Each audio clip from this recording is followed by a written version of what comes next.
नमस्कार दोस्तों, ट्रिकी गुरु अमित गुप्ता के YouTube चैनल में आज आपका फिर से स्वागत है। दोस्तों आज मैं आपके लिए लेकर आया हूं यूपीएसआई के लिए दिशा परीक्षण की क्लास 15 लेकर। दोस्तों परीक्षा हाल में दिशा परीक्षण के कथन और पर्याप्तता वाले प्रश्न काफी लंबे चौड़े होते हैं और जिन्हें देखते ही स्टूडेंट को यह लगता है कि यह प्रश्न बहुत ही लंबा है और उनका कॉमन सेंस ये कहता है कि इतने लंबे प्रश्न को पढ़ने में और सॉल्व करने में समय भी ज्यादा लगेगा और हो सकता है कि उत्तर भी गलत आ जाए, और यही सोचकर वो ऐसे प्रश्नों को छोड़ देते हैं। लेकिन कभी कभी ऐसे लंबे दिखने वाले प्रश्न बहुत आसान भी होते हैं और इन्हें हम ट्रिकी तरीके से अगर सॉल्व करें तो बेहद कम समय में सॉल्व करके हम अपने नंबरों को बढ़ा सकते हैं। तो आइए देखते हैं यूपीएसआई की परीक्षा में पूछे गए दो ऐसे प्रश्न जो कि देखने में तो बड़े लगेंगे लेकिन ट्रिकी तरीके से अगर सॉल्व करें तो इन्हें हम बहुत ही तेजी से सॉल्व कर सकते हैं। तो देखिए स्क्रीन पर यह पहला प्रश्न, देखिए इसमें लिखा हुआ है, नीचे दिया गया प्रश्न दो कथनों से मिलकर बना है जिन्हें 1 और 2 के रूप में अंकित किया गया है। आपको यह तय करना है कि क्या कथनों में दिए गए डेटा नीचे दिए गए प्रश्न का उत्तर देने के लिए पर्याप्त है। दोनों कथनों को पढ़ें और सही विकल्प का चयन करें।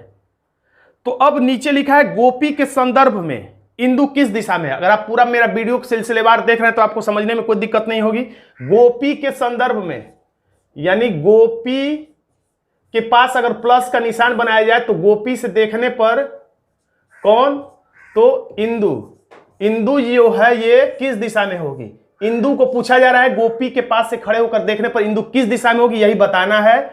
तो अब इस प्रश्न का जो दिया गया उत्तर देने के लिए क्या हमें पहले वाले ही चित्र से उत्तर मिल जाएगा या दूसरे वाले ही से चित्र से उत्तर मिल जाएगा या दोनों मिलाकर चित्र बनाने पर हमें उत्तर मिल जाएगा, यही बताना होता है और कोई दिक्कत नहीं है। तो देखिए अगर हम ट्रिकी तरीका अपनाएं तो कथन 1 में क्या लिखा हुआ है, गोपी हैलो के पश्चिम में 2 मीटर दूर है जो गोपी के दक्षिण में है। तो देखिए यहां पर बात गोपी की और इंदु की जा रही है। गोपी और इंदु की बात की जा रही है तो पहले वाले कथन में गोपी भी लिखा हुआ है और लास्ट में इंदु भी लिखा हुआ है, यानी कि दोनों नाम यहां पर सम्मिलित है।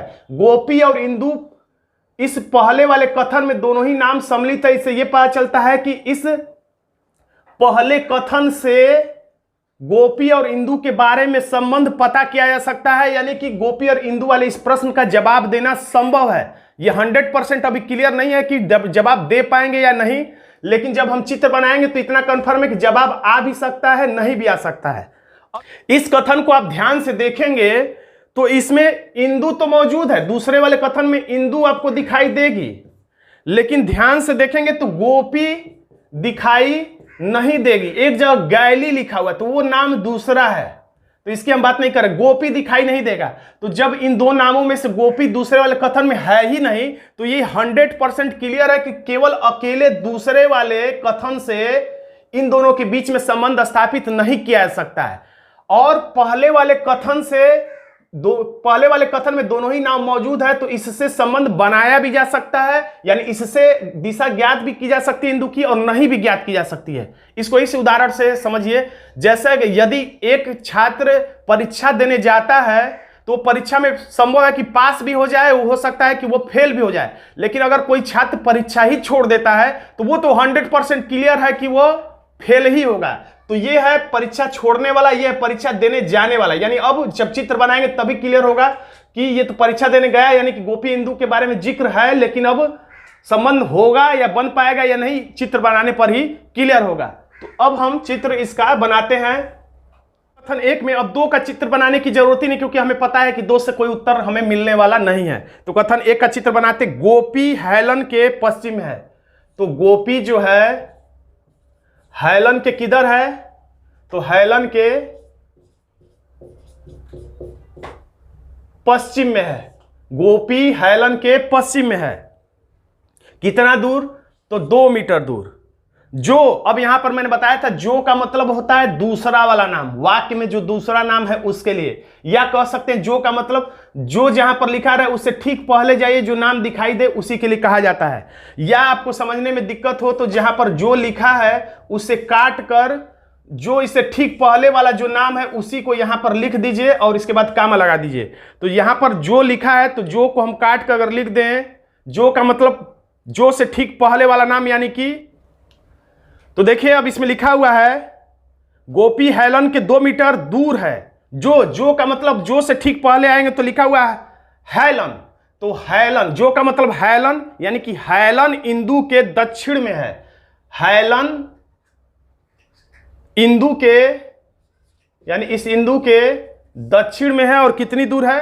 तो 2 मीटर की दूरी पर है। तो अब क्या हम इस प्रश्न का उत्तर दे सकते हैं गोपी के हिसाब से, यानी गोपी के पास प्लस का निशान बनाने पर इंदु किस दिशा में है? इंदु किस दिशा में है? तो ये है उत्तर, ये है पूरब, यानी इसी के बीच में, ये थोड़ा और ऊपर या जहां भी रहेगी, कुल मिला के ये गोपी से इंदु की दिशा कौन सी है? तो उत्तर पूर्व, यानी कि इसका आंसर हम देने में सक्षम है पहले वाले कथन से, और दूसरा बनाने की जरूरत ही नहीं। तो अब हम विकल्प पढ़ लेते। विकल्प ए में लिखा है कथन 1 और 2 में दिए गए डाटा मिलकर प्रश्न का उत्तर देने के लिए पर्याप्त नहीं है। तो ये बात गलत है, क्योंकि पहला वाला उत्तर दे सकता है। विकल्प बी में लिखा है कथन 2 में दिया गया डाटा अकेले ही प्रश्न का उत्तर देने के लिए। तो यहीं पे हमें समझ में आ गया कि गलत है, क्योंकि दूसरे से कोई भी उत्तर हमें नहीं मिलता है। विकल्प सी में लिखा है कथन 1 में दिया गया डाटा अकेले ही प्रश्न का उत्तर देने के लिए पर्याप्त है, जबकि कथन 2 में दिए गए डाटा अकेले प्रश्न का उत्तर देने के लिए पर्याप्त नहीं है, यानी यही सही है। विकल्प डी में लिखा है कि कथन 1 और 2 में दिए गए डाटा मिलाकर प्रश्न का उत्तर देने के लिए पर्याप्त, तो यह भी गलत है, यानी कि हमारा आंसर हो जाएगा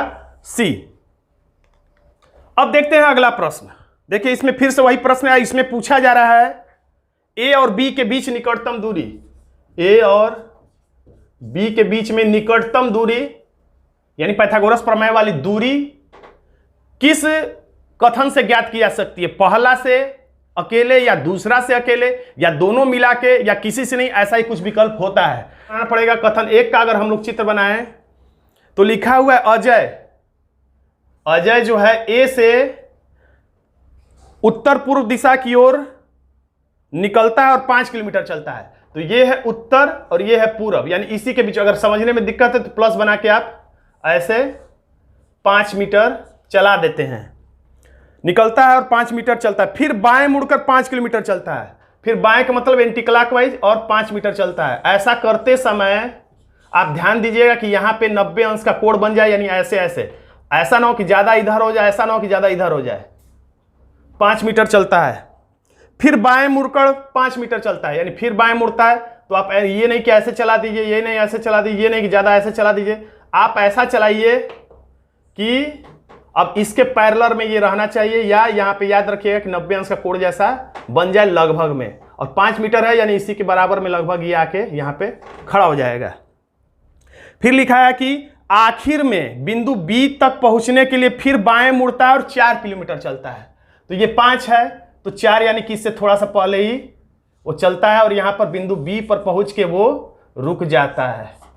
तो अब देखिए ए और बी के बीच में निकटतम दूरी पाइथागोरस प्रमेय ही नहीं, बल्कि आसानी से पता चल जाएगा सीधे सीधे। ये 5 है, ये 4 है, यानी कि बस यहां से यहां के बीच में 1 मीटर की दूरी होगी, यानी कि पहले वाले कथन से आराम से उत्तर दिया जा सकता है। अब हमें कथन 2 को चेक कर लेना चाहिए कि हमें क्या प्राप्त होता है। फिर लिखा है अजय ए से दक्षिण पश्चिम दिशा में, अजय बिंदु ए से दक्षिण पश्चिम, ये है दक्षिण और ये है पश्चिम, यानी इसी के बीचों बीच दक्षिण पश्चिम दिशा में कितना चलता है? तो 5 मीटर चलता है। फिर दाएं मुड़कर 5 मीटर चलता है, दाएं का मतलब क्लॉकवाइज मुड़ता है और 5 मीटर चलता है। तो आप कल्पना करिएगा कि यहाँ पे 90 अंश का कोण बन जाए और ये 5 मीटर चलता है। फिर दाएं मुड़ता है और 5 मीटर चलता है, तो फिर दाएं मुड़ता है, यानी क्लॉकवाइज मुड़ता है और 5 मीटर चलता है। फिर आखिर में बिंदु बी पर पहुंचने के लिए दाएं मुड़ता है और 4 मीटर चलता है। तो फिर दाएं मुड़ता है क्लॉकवाइज 4 मीटर, यानी कि इसके पैरेलल में, और थोड़ा सा पहले रुक जाएगा पिछले की तरह, और यहां पर पहुंच गया। तो फिर आराम से ज्ञात किया जा सकता है कि अंतिम ए और ये दोनों के बीच में कितनी दूरी होगी? तो 1 मीटर, यानी दूसरे वाले कथन से भी आसानी से इस प्रश्न का उत्तर दिया जा सकता है। दोनों ही कथन अलग अलग प्रश्न का उत्तर देने के लिए संभव है। तो हम देखेंगे विकल्प ए में लिखा है या तो अकेले कथन 1 में दिया गया डाटा या अकेले कथन 2 में दिया गया डाटा प्रश्न का उत्तर देने के लिए पर्याप्त है, यानी हमारा पहला ही विकल्प ए ही आंसर सही दे देता है।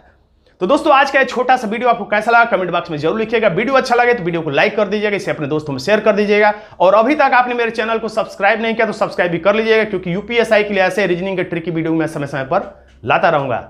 धन्यवाद दोस्तों।